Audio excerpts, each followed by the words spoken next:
Si tu te lèves le matin en pensant déjà à la liste de choses à faire pour tout le monde autour de toi, si ta journée ressemble à une course où tu es à la fois l'entraîneur, la coureuse et le ravitaillement, et si on t'a déjà demandé aujourd'hui « Et toi, t'as besoin de quoi ?» mais que tu ne sais vraiment pas quoi répondre, alors écoute l'épisode qui suit. Bienvenue dans Femmes 360, le podcast des femmes qui vivent à fond. Je suis Maïté et je suis heureuse de vous accueillir dans mon univers. Ici, on explore toutes les dimensions de la vie féminine, corps, carrière, maternité, bien-être, émotion et liberté. Parce qu'être femme, c'est tout sauf linéaire. C'est puissant, vibrant et multiple. Bonjour à toutes, bienvenue dans un nouvel épisode de Femmes 360. Je suis vraiment heureuse de vous retrouver aujourd'hui dans ce nouvel épisode. Déjà, peut-être que vous l'entendrez pas, mais je parle un peu du nez, donc désolée par avance si ma voix est un peu différente de d'habitude. En tout cas, j'espère que vous avez apprécié l'épisode de la semaine dernière avec Caroline. Donc cette semaine, on va aborder un sujet complètement différent, mais qui est tout autant intéressant et important pour nous. Vous savez, c'est la question que moi je me suis déjà posée et que j'aimerais vous poser à vous, mesdames, c'est si c'est vous qui gérez tout, qui s'occupe de vous? En d'autres termes, c'est en gros, vous prenez du temps pour tout le monde lors de votre journée. Vous passez vos temps à prendre soin des autres, de votre famille, de votre entourage, des gens à votre travail aussi, de prendre du temps pour votre travail. Mais dans le fond, qui est-ce qui s'occupe de vos besoins à vous? Si la réponse tout de suite qui vous vient à l'esprit, c'est personne, je n'ai pas le temps de me poser cette question. Je pense que vous êtes exactement au bon endroit. Dans cet épisode, j'ai vraiment envie qu'on se pose pendant quelques minutes et qu'on pense à cette situation de ce que moi j'appelle le syndrome de la femme sacrificielle. Oui, c'est un grand terme, mais vous allez exactement comprendre pourquoi. Je vais vous décrire une personne. Vous allez me dire si vous la reconnaissez ou pas. Donc, c'est une femme, elle se lève la première le matin. Elle prépare les affaires des enfants avant de penser aux siennes. Elle gère les rendez-vous médicaux, les factures, les sorties scolaires, les copains, les cadeaux d'école pour les copains et copines. Au boulot, elle va dire oui à tous les projets, ou en tout cas tous ceux qui vont peut-être l'aider, tous les projets que d'autres personnes vont lui demander, parce qu'en plus, c'est plus facile de dire oui que non. Je vous renvoie à l'épisode sur comment apprendre à dire non, si vous voyez ce que je veux dire. Et le soir, elle rentre chez elle épuisée, mais elle fait quand même à manger pour tout le reste de sa famille. En plus, elle avait un rendez-vous chez le kiné ou l'ostéo, elle reporte parce que vraiment, elle n'a pas le temps pour elle. Sa séance de sport, elle la laisse tomber. Pas de temps non plus, vous voyez ce que je veux dire? Son bouquin, ça fait 6 semaines, voire même 1 an qu'elle ne l'a pas ouvert, qu'elle est toujours à la page 10. Et quand on lui demande comment elle va, elle répond tout simplement, mais par automatisme, ça va, ça va. Est-ce que vous reconnaissez cette personne? Est-ce que vous reconnaissez dans ce discours? Parce que pour moi, cette personne, ça peut être vous qui m'écoutez. C'est moi aussi, ça a été moi et c'est encore moi en toute honnêteté. Certains moments, certains jours, j'avoue que je suis encore cette personne qui pense à tout le monde avant de penser à moi. Et cette femme-là que je viens de vous décrire, on l'appelle souvent la femme forte. Vous voyez ce que je veux dire? C'est la femme qui gère, c'est le pilier de la famille, c'est le moteur du foyer. Mais ce qu'on dit peu, par contre, c'est que cette femme, en fait, elle est épuisée. C'est une femme qui s'est un peu perdue quand même en chemin. C'est une femme qui a commencé à un moment donné à faire passer les besoins de tout le monde avant les siens, qui en plus a fini par trouver ça normal. Et aujourd'hui, cette femme, elle ne sait plus vraiment qui elle est, ce qu'elle veut aussi dans sa vie. Comment on en arrive là en fait? Clairement, je pense pas que qui que ce soit se dit un matin, tiens, aujourd'hui, je vais effacer mes propres besoins. Non, en fait, c'est quelque chose qui s'installe doucement, insidieusement, et souvent, ça commence quand on devient mère. La maternité, c'est un basculement. Moi, je l'ai vécu à 2 reprises. Du jour au lendemain, on a une petite personne, voire plusieurs petites personnes qui dépendent entièrement de nous. Et ça déclenche, mais quelque chose qui est profond, qui est instinctif, un peu animal. C'est un besoin viscéral, vous voyez, de protéger cet être humain, de donner, d'être là pour ces personnes qui sont fragiles et qui comptent sur nous surtout. Et c'est beau, c'est extraordinaire la maternité, mais Le problème, et ça je pense que c'est un problème que certaines femmes rencontrent, j'en ai fait partie, mais tout le monde n'est pas dans ce cas, et tant mieux, c'est qu'en fait, ce besoin de câliner, de s'occuper des autres ne s'arrête pas aux enfants. En fait, ce besoin, il déborde, il contamine toutes les relations et toutes les sphères de notre vie. On commence à appliquer la même logique à notre partenaire, à nos collègues, à nos amis, à notre famille, et en fait, on devient, sans s'en rendre compte, avec vraiment des majuscules, la personne qui gère, qui anticipe, qui s'efface pour que tout le monde soit bien. Et qui le fait surtout par amour, vraiment. Mais à un moment donné, l'amour ne suffit plus à alimenter la machine. Enfin, je suis désolée. Je pense qu'à un moment donné, et moi, personnellement, je l'ai parfois ressenti, c'est que c'est trop. C'est trop et ça nous coûte beaucoup de choses. Et ça, c'est ce dont j'ai envie qu'on parle. Pour moi, ce rôle-là, c'est le rôle de la femme sacrificielle. Il faut être honnête, ce rôle, il n'est pas que subi. En fait, il est pas voulu intentionnellement, mais on le cherche quand même. Il y a une partie de nous qui cherche une reconnaissance, une preuve qu'on est indispensable. Il y a une partie de nous qui a besoin d'avoir cette certitude d'être une bonne mère, une bonne partenaire, une bonne collègue. C'est un peu aussi un sentiment de contrôle, vous voyez ? C'est de se dire, je gère tout, rien ne m'échappe. Et c'est humain après tout, il y a beaucoup de gens qui n'arrivent pas à lâcher prise. C'est pas un défaut, hein. En fait c'est un mécanisme et de survie, de protection aussi, et qu'on met en place pour de très bonnes raisons à un certain moment donné. Mais qu'est-ce que ça nous coûte en fait ? Et c'est là que les choses se compliquent, c'est que quand on donne tout le temps, quand on se met systématiquement en dernier sur la liste de ses priorités, il y a forcément un moment où on va commencer à ressentir quelque chose de désagréable. C'est une frustration qui est là, sous-jacente. C'est une fatigue qui commence à s'installer alors même que on peut potentiellement faire des bonnes nuits de sommeil. C'est aussi un peu un sentiment d'injustice. En gros, on se dit je fais tout pour tout le monde, mais moi, qui fait quelque chose pour moi ? Je fais à manger, je fais les courses, je m'occupe de ci, je m'occupe de ça, et moi, en fait, personne ne fait rien pour nous. Et c'est là que le bas blesse. Parce qu'en fait, on commence à espérer des retours des autres en face de nous. On espère que l'autre personne va nous remarquer, va remarquer tout ce qu'on fait, il va comprendre aussi, et que naturellement, il va rendre, spoiler alerte, souvent, c'est pas comme ça que ça se passe, et ce retour n'arrive jamais, ou en tout cas très rarement. Moi, il y a quelque chose que j'ai mis du temps à comprendre et aussi à le formuler parce que ça fait mal un peu, mais de le dire, ça libère et ça permet aussi de s'en rendre compte. Et moi, quand ça m'arrive encore d'avoir ce type de réflexion, de schéma de pensée, je prends du temps et j'analyse mes émotions et je fais en sorte de prendre du recul. Et en gros, c'est quoi ? C'est que quand on attend une réciprocité que l'on n'a pas explicitement demandé, on attend quelque chose que l'autre en face de nous ne sait pas qu'il doit donner. Et c'est ça le problème en fait. Les gens autour de nous, donc comme je vous l'ai dit, votre entourage proche ou même moins proche à votre travail, en fait, ils n'ont pas signé pour recevoir quoi que ce soit. Ils n'ont pas signé pour rendre aussi. C'est pas de la malveillance, mais en fait, on leur a rien demandé.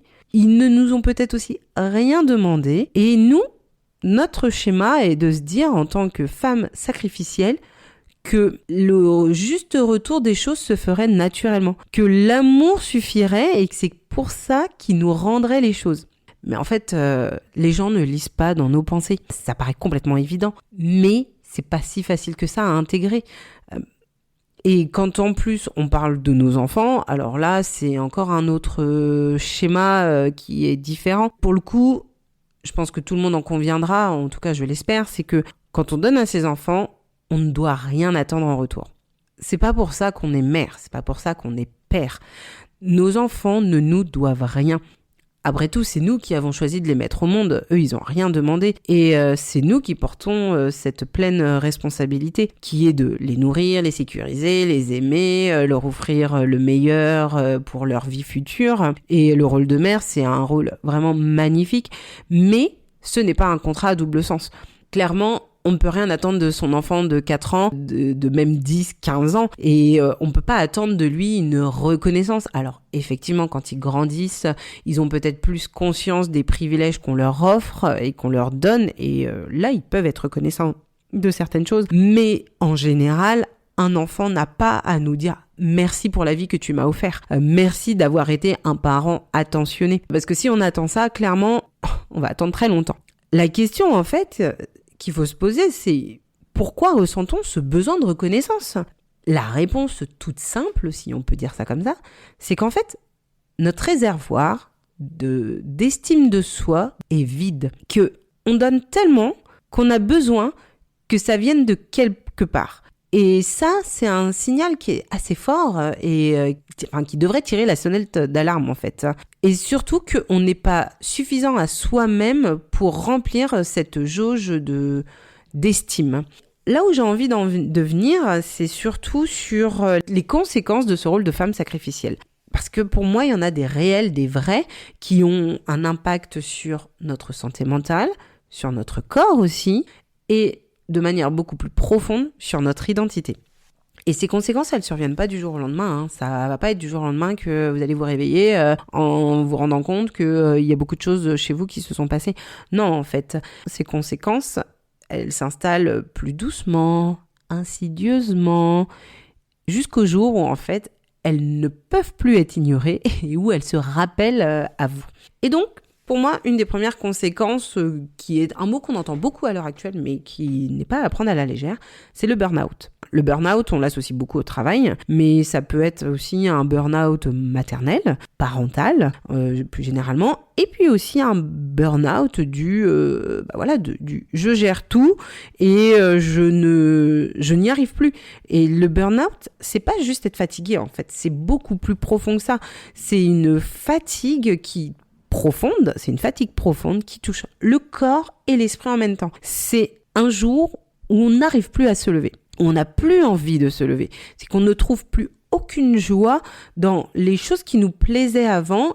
C'est à un moment donné, le burn-out, notre corps qui nous dit « je n'en peux plus ». Et comme on n'a pas écouté son esprit, son mental, en fait, c'est le corps qui prend le relais. Il y a beaucoup de manières d'exprimer son burn-out, et c'est encore différent de la dépression. Donc là, je ne vais pas rentrer dans les détails des symptômes du burn-out, mais ce que je veux dire, c'est que c'est le fait de toujours tout faire à la place des autres, c'est s'épuiser pour en arriver au burn-out. La deuxième conséquence, pour moi, c'est ce que j'appellerais un peu une explosion silencieuse. Oui, je sais, c'est un peu contradictoire, mais c'est comme, je vais prendre l'exemple du marathon. En fait, il y a le mur du marathon au 30e kilomètre. C'est un moment où, quand on court, aux alentours du 30e kilomètre, donc je rappelle, il y a 42 kilomètres dans un marathon, en fait, on touche ce mur et on ne peut littéralement plus avancer. C'est notre corps qui peut dire stop par différents problèmes. C'est juste pour vous donner un exemple. Et en fait, ici, ce que j'appelle l'explosion silencieuse, c'est vraiment le fait que tout ce qu'on a accumulé au fond de nous ressort. Ça va être de la frustration, de la colère, du ressentiment, de l'épuisement. Et en fait, ça va sortir souvent, mais de manière disproportionnée. Ça va être une dispute, mais pour un truc tout bête chez vous, qui va vous faire exploser. Ça va être une crise de larmes sans qu'on comprenne pourquoi. Et ça se trouve, c'est juste en regardant un film hyper triste, et là vous allez vous mettre à déverser des torrents de larmes sans même vous en rendre compte, ou le moindre petit truc, vous voyez, le retard de trop au cours, je sais pas, de piscine de votre enfant, alors que vous étiez encore en train de tout gérer ce matin, la petite remarque du prof, et ben là ça va vous faire exploser, vous voyez, c'est l'envie brutale de tout plaquer d'un coup. Et en fait c'est pas de la folie, c'est pas de la faiblesse non plus, c'est vraiment un trop-plein qui déborde. Un corps et un esprit qui disent « non, stop, là j'en ai assez ». Et celui-là, c'est limite celui qu'il faudrait essayer de détecter avant qu'il survienne, parce que quand on explose, en fait, c'est limite qu'on est déjà arrivé trop loin, entre guillemets. Et le dernier, pour moi, symptôme, conséquence de ce rôle sacrificiel, c'est la perte d'identité. Celui-là, il est vraiment silencieux, en fait. Car à force de se définir à travers les autres, en tant que mère d'eux, femme d'eux, responsable d'eux, on perd de vue qui on est en nous, la personne qu'on est réellement. On finit par ne plus savoir quelles sont nos envies profondes, Qu'est-ce qui nous donne de l'énergie? Qu'est-ce qui nous fait vibrer? Ce dont on a besoin pour se sentir vivante. Et le jour où on nous demande « Et toi, qu'est-ce qui te fait plaisir? Qu'est-ce que tu aimes faire dans la vie ?» En fait, on réalise qu'on n'a pas de réelle réponse. Qu'avant, on aimait faire des choses, mais qu'aujourd'hui, on n'a pas d'hobby. On n'a rien qui nous transcende, vous voyez. Et on finit par se dire qu'on n'est pas intéressante, en fait. Que la vie des autres est beaucoup plus intéressante que la nôtre. Mais en fait, c'est pas ça du tout. C'est que on a tellement mis nos vies entre parenthèses qu'on ne sait plus qui on est en dehors de ces rôles-là. Et là, ça, c'est vraiment un point qui n'est pas à négliger et peut-être que certaines se reconnaissent dans les mots que je viens de dire. Je suis tout cœur avec vous si c'est le cas parce que j'en suis pas arrivée là, mais j'ai pu parfois me perdre aussi et j'ai su tirer la sonnette d'alarme et travailler sur moi et mes envies au bon moment.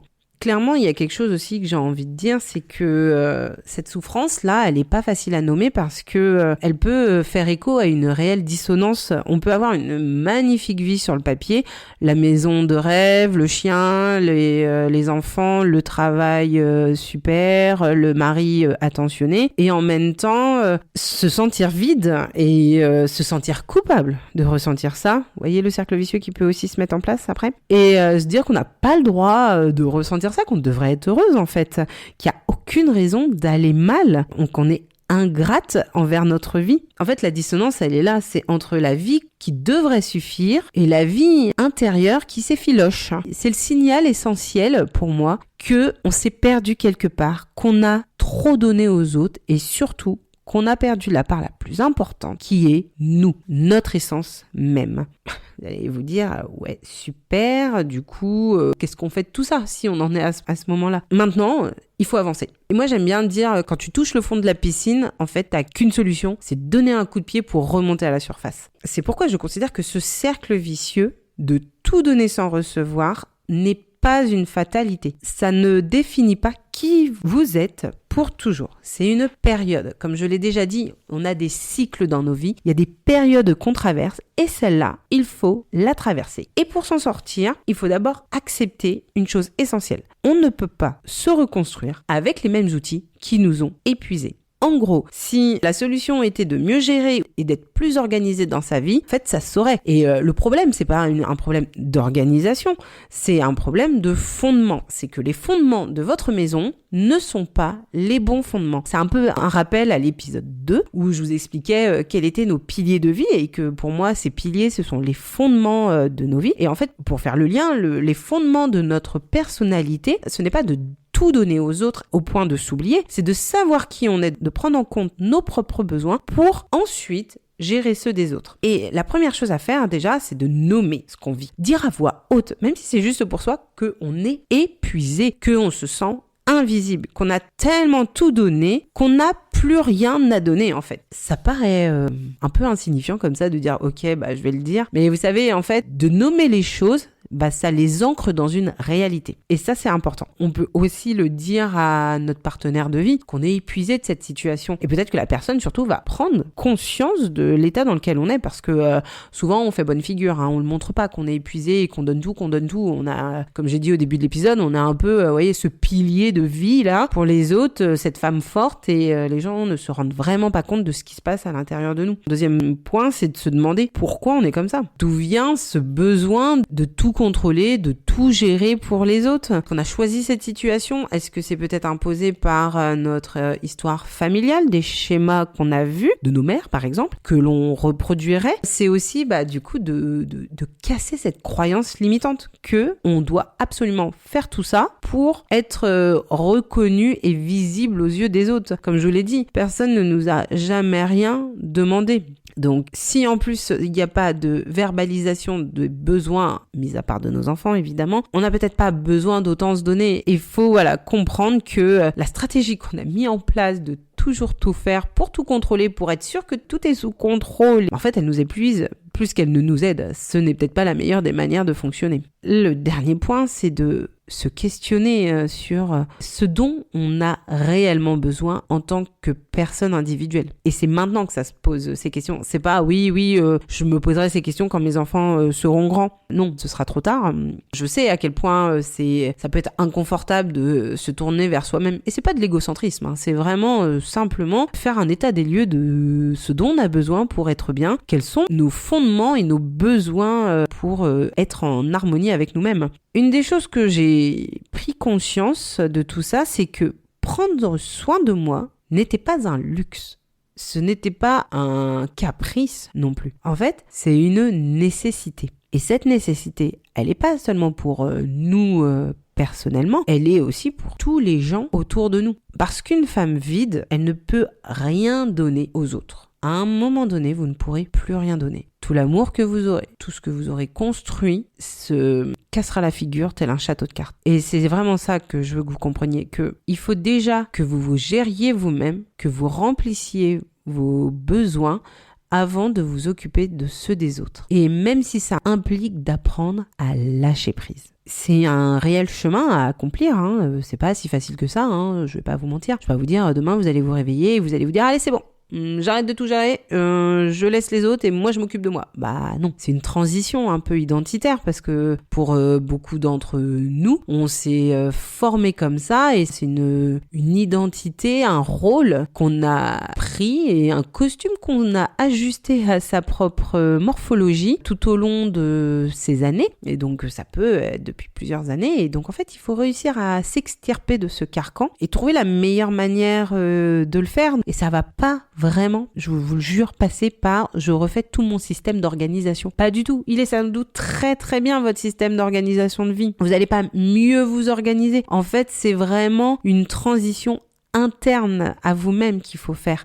Et c'est déstabilisant. Ça remet en question les habitudes, les relations, les manières de fonctionner qui en plus avaient l'air de tenir en place. Hein. Mais c'est nécessaire. C'est nécessaire de remettre tout ça en question. Je vous dis pas de tout plaquer, hein, mesdames, hein, s'il vous plaît, mais de vraiment vous interroger sur cette nécessité-là. Comme l'épisode risque d'être assez long, je vous propose que on l'arrête aujourd'hui sur cette partie très théorique. On a posé les fondements de ce qu'était ce rôle de femme sacrificielle. Et la semaine prochaine, je vous propose un épisode un peu plus dans le concret de qu'est-ce qu'on pourrait mettre en place pour entamer cette transition d'identité. Parce que sinon, là, on est parti pour 1 heure et demie d'épisode hein, et on va pas y arriver. On va s'arrêter là.